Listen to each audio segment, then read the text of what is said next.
സർക്കാർ ഗവർണർ പോരിൽ വലയുന്നത് വിദ്യാർത്ഥികളാണെന്നും സർവകലാശാല പ്രവർത്തനം സ്തംഭിച്ചിരിക്കുകയാണെന്നും മുൻ പ്രതിപക്ഷ നേതാവ് രമേശ് ചെന്നിത്തല തിരുവനന്തപുരത്ത് മാധ്യമങ്ങളോട് സംസാരിക്കുകയായിരുന്നു അദ്ദേഹം.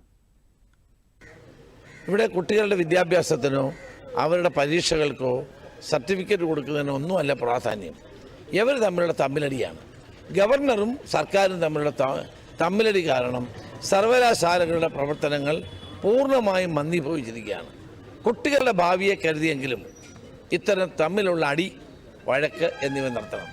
കേരള യൂണിവേഴ്സിറ്റിയിൽ മാത്രമല്ല, കേരളത്തിലെ ഒട്ടുമിക്ക സർവകലാശാലകളുടെയും സ്ഥിതി ഇതാണ്.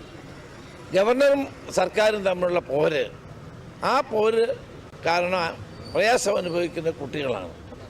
ഒരു സർവകലാശാലയും നേരെ ചൊവ്വേ പ്രവർത്തിക്കുന്നില്ല. സർവകലാശാലകളുടെ പരീക്ഷ ഉൾപ്പെടെയുള്ള കാര്യങ്ങൾ നന്നായി നടക്കുന്നില്ല. കുട്ടികൾക്ക് സർട്ടിഫിക്കറ്റ് പോലും കിട്ടാത്ത അവസ്ഥയാണ്. അപ്പോൾ ഗുരുതരമായ അവസ്ഥയാണ്. കേരള സർവകലാശാലയിൽ മാത്രമല്ല, കേരളത്തിലെ മിക്ക സർവകലാശാലകളിലും സമാന സ്ഥിതിയാണെന്നും അദ്ദേഹം പറഞ്ഞു. സംസ്ഥാന ഗവൺമെന്റ്